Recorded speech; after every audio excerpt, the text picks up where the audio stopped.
ഖിലാഫത്ത് Umar bin Abdul Azeez റളിയല്ലാഹു അൻഹു ആഗ്രഹിച്ചിരുന്നില്ല. പക്ഷേ ഖിലാഫത്ത് ഏറ്റെടുക്കാൻ അദ്ദേഹം നിർബന്ധിതനാവുകയായിരുന്നു, അതും ജനങ്ങളിൽ നിന്നുള്ള പൂർണ്ണ സമ്മതത്തോടുകൂടി.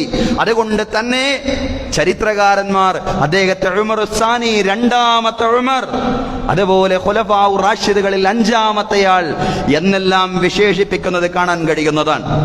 ആദ്യത്തെ പ്രസംഗം തന്നെ ജനങ്ങൾ അഭിമുഖീകരിച്ചുകൊണ്ട് തഖ്വയും ഈമാനും പരലോകബോധവുമുള്ള ജീവിതം നയിക്കണം എന്ന് പറഞ്ഞുകൊണ്ടായിരുന്നു അദ്ദേഹത്തിന്റെ പ്രസംഗത്തിന്റെ ഉള്ളടക്കങ്ങളിൽ ചില ഭാഗങ്ങൾ ഇപ്രകാരമാണ്.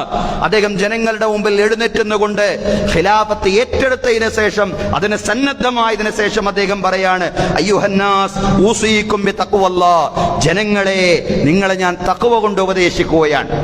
അമവിയ ഖലീഫമാർക്ക് അങ്ങനെ ഒരു രീതി, അതിന് പ്രാധാന്യം കൊടുക്കുന്ന ഒരു രീതി ഉണ്ടായിരുന്നില്ല.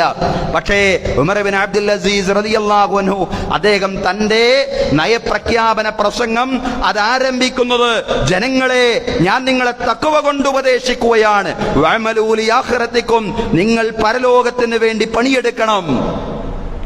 ഉമർ ബിൻ അബ്ദുൽ അസീസ് റളിയല്ലാഹു അൻഹുവിന്റെ പ്രസംഗത്തിലെ ഉള്ളടക്കമാണ്. വേറെയും ഒരുപാട് കാര്യങ്ങൾ പറഞ്ഞു അദ്ദേഹം.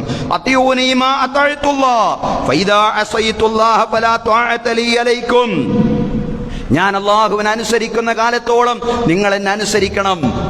ഞാൻ അല്ലാഹുവിനെ ധിക്കരിച്ചാൽ നിങ്ങൾ എന്നെ അനുസരിക്കേണ്ടതില്ല. അങ്ങനെ ഇസ്ലാമിക ഭരണാധികാരം, അതല്ലെങ്കിൽ ഇസ്ലാമിക ഖിലാഫത്തും ഇമാറത്തും മുന്നോട്ട് വെക്കുന്ന മൗലികമായ ആശയങ്ങളെ തന്റെ നയപ്രഖ്യാപന പ്രസംഗത്തിലൂടെ മുന്നോട്ട് വെക്കാൻ മഹാനായ ഉമർ ബിൻ അബ്ദുൽ അസീസ് റഹ്മത്തുള്ളാഹി അലൈഹിക്ക് സാധ്യമായി എന്നുള്ളതാണ് സഹോദരങ്ങളെ.